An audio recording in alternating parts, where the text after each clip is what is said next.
எது? சிக்கன் குழம்புல காஃபி பொடியா? வாங்க வீடியோ ஃபுல்லாக பார்ப்போம். சமைக்க ஆரம்பித்து ஒரு 10 நிமிஷம் கழிச்சு தான் வந்தேன்னா ஃபுல் வீடியோவே எடுக்க முடியல.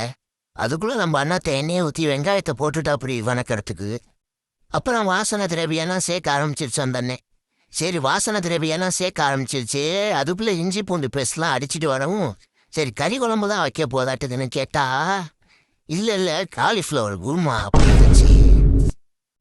என்னது சோத்துல குருமாவா? ஐயோ காலையில தானே கறி குழம்புன்னு சொன்னீங்க, அதுக்குள்ள காலிஃப்ளவர் குருமாங்கிறீங்கன்னு கேட்டா அப்புறம் தான் அண்ணாத்த சொல்லிட்டு பயப்படாது நமக்கு இல்லை, மாப்பிள்ளைக்காக குருமாவையும் வச்சு அதுக்கு மாப்பிள்ளை குருமான்னு பேரையும் வச்சிருச்சு. அப்புறமே தான் நான் வந்தது, ஆமா நம்ம குரூப்ல ஒரு வெஜ் பிள்ளையாண்டா பையன் இருக்காருன்னு. அந்த பிள்ளையாண்டா நான்வெஜ் எதுவுமே சாப்பிட மாட்டாப்படி. ஆனால் முட்டை மட்டும் நீ எவ்வளோ டிஃப்ரெண்ட்டாக செஞ்சு கொடுத்தாலும் சாப்பிடுவோம் அப்படி. அதே மாதிரி mutton masala, chicken masala, beef masala, இது மாதிரி வெரைட்டி மசாலா நீங்கள் எது போட்டு டிஃப்ரெண்ட்டாக முட்டையில் செஞ்சு கொடுத்தாலும் சாப்பிடுவோம் அப்படி. ஏண்டா அதுக்கு கறியே தின்னுவிட்டு போயிடலாமேடா நான் வந்துட்டு நம்ம கேட்டா அது ஒன்லி வாசனை திரவியம் தான், அது ஒன்றும் பண்ணாது. உங்களை மாதிரி நான் ஒன்றும் கோழியை கொன்று அறுத்து திங்கல, அதுக்கு முட்டையே எவ்வளோ பரவாயில்ல அப்படின்னு சொல்லுவோம். லம்ப உன்னை கேட்டால் லம்பலே அசர வைக்கிற மாதிரி ஒரு பதில் சொல்லுவோம். அடுப்பை சுற்றி ஏன் இப்படி இருக்கு, அதை கொஞ்சமாவது சுத்தமாக வச்சுக்கலாம்ல அப்படின்னு நீங்கள் நினைப்பீங்க. அந்த இடத்துல தான் நீங்கள் எங்களை தப்பாக புரிஞ்சுக்கிட்டீங்க. நாங்கள் குக் பண்ண ஆரம்பிச்சாலே டைமிங்கோடு தான் குக் பண்ணுவோம். ஒவ்வொரு டிஷ்ஷுக்கும் இவ்வளோ தான் டைமும் அப்படின்னு நாங்கள் பறக்க அப்படி செய்கிறதுனால சில பல டிஷ்ஷுகள்லாம் தெறிக்கும் பறக்கும். அதனால கொஞ்சம் அக்கம் பக்கத்தில் அப்படி தான் இருக்கும். அதுதானே என் உலக வழக்கமும். ஆக்சுவலி நாங்கள் குக் பண்ணி முடிச்சுட்டு க்ளீன் அண்ட் நீட்டாக தான் வச்சுட்டு போவோம். நாங்கள் ரொம்ப ஹைஜீனிக்கான பாய்ஸ், ஆல்ரெடி உங்கள்கிட்ட சொல்லியிருக்கோம். அதனால் அதெல்லாம் கண்டுக்காதீங்க, ஃப்ரீயாக விட்டுங்க. இப்படியே ஒரு சமாளிச்சாச்சு. இந்த தம்பிக்கிட்ட என்னடா தம்பி என்னடா பண்ணிக்கிட்டு இருக்கேன்னு கேட்டால் உருளைக்கிழங்குக்கு ட்ரெஸ்ஸை விட்டுருக்காங்க. இந்த மாதிரி டேலண்டான பாய்ஸ்லாம் எங்கள் கூட மட்டும்தான் இருப்பாங்க, எங்கள் கூட மட்டும்தான் இருக்கணும். ஐயோ பேசிக்கிட்டே வீடியோ விட்டுட்டுனா எவ்வளோ தூரம் போச்சுன்னு தெரியலையே. அதுக்குள்ள எல்லா மசாலாவையும் போட்டு கிண்ட ஆரம்பிச்சிருச்சு. என்னென்ன மசாலா போட்டுச்சுன்னு தெரியலையே. மஞ்சத்தூள் போட்டுச்சு, வேற என்னென்ன மசாலான்னு தெரியலையே. ரீவன் பண்ணி தானே பார்க்கணும். சரி கூட நம்மளே சொல்லிடுவோம், நம்மளே பெரிய செஃப் தானே. கல் உப்பு போட்டுவாங்க உங்களுக்கு தேவையான அளவு. மஞ்சத்தூள் 1/4 டீஸ்பூன், அப்புறம் அதில் ஒரு ஸ்பூனு, இதில் ஒரு 1.5 ஸ்பூனு, இதுக்கு பக்கத்தில் ஒன்று இருக்குல்ல அதில் ஒரு 2 ஸ்பூனு. எல்லாத்தையும் கலந்து போட்டு ஒரு கிண்டி தண்ணியை ஊற்றி கொதிக்க வச்சா அவ்வளோதான் குருமா ரெடி.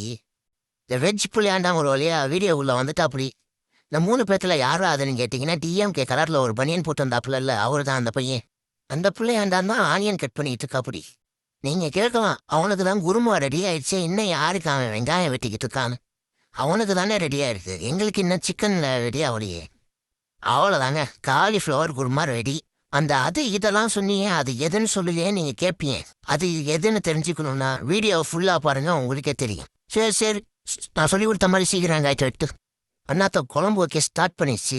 முதலில் சட்டியை வைத்து பிறகு அடுப்பை பற்ற வைத்து பின்பு சட்டியில் எண்ணெயை ஊற்ற வேண்டும். எண்ணெயை ஊற்றுனியா, இப்போ அரிஞ்சு வச்ச வெங்காயம் பச்சை மிளகா எல்லாத்தையும் எண்ணெயில் போட்டுக்க. பக்கத்து அடுப்பில் எதுவும் சட்டியை வச்சுக்கன்னா அதையும் ஒரு கிண்டினியா. அடுத்து என்னென்ன போகிறோன்னு கேட்டால் உனக்கு தான் எல்லாமே தெரியுமே நீனே சொல்லு அப்படின்ட்டு போயிடுச்சு.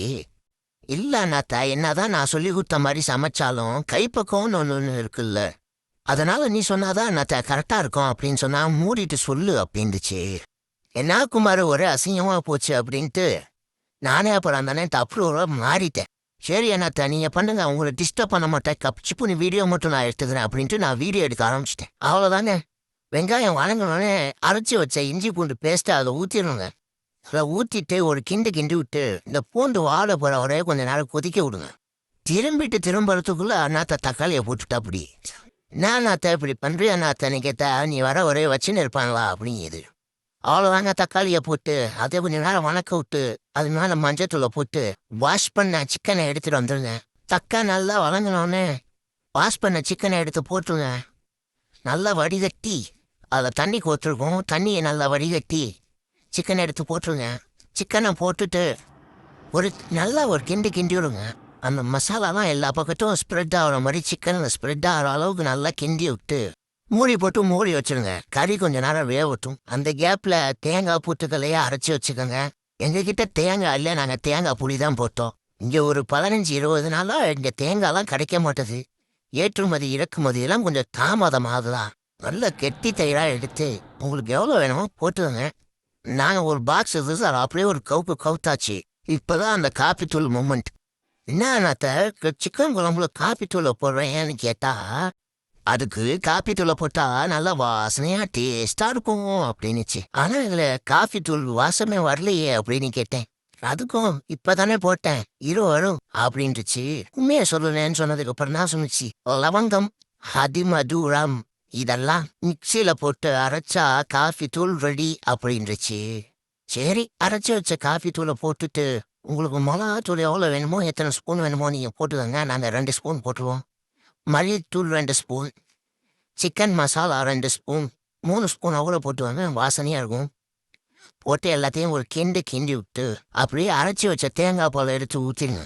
ஊற்றிட்டு உங்களுக்கு தண்ணி எவ்வளோ வேணுமோ அந்த அளவுக்கு தண்ணியை ஊற்றிட்டு நல்லா கிண்டி விட்டுட்டு சிக்கன் வேகிற அளவுக்கு நல்லா கொதிக்க விட்டீங்கன்னா குழம்பு ரெடி. சரி, குழம்பு எப்படி இருக்குன்னு பார்ப்போமா? அண்ணாத்த டேஸ்ட் பார்க்க போறாரு. பாருங்க. உப்பு, உரப்பு, காரம் 2 ஒன்று தானே. சரி, ரைட்டு. குழம்பு வேற லெவலுங்க, அல்டிமேட்டா இருக்குங்க. அவ்வளோதாங்க. லாஸ்ட்டாக கொத்தமல்லி அரிஞ்சு போட்டு விட்டுருங்க. அவ்வளோதான், குழம்பு ரெடி.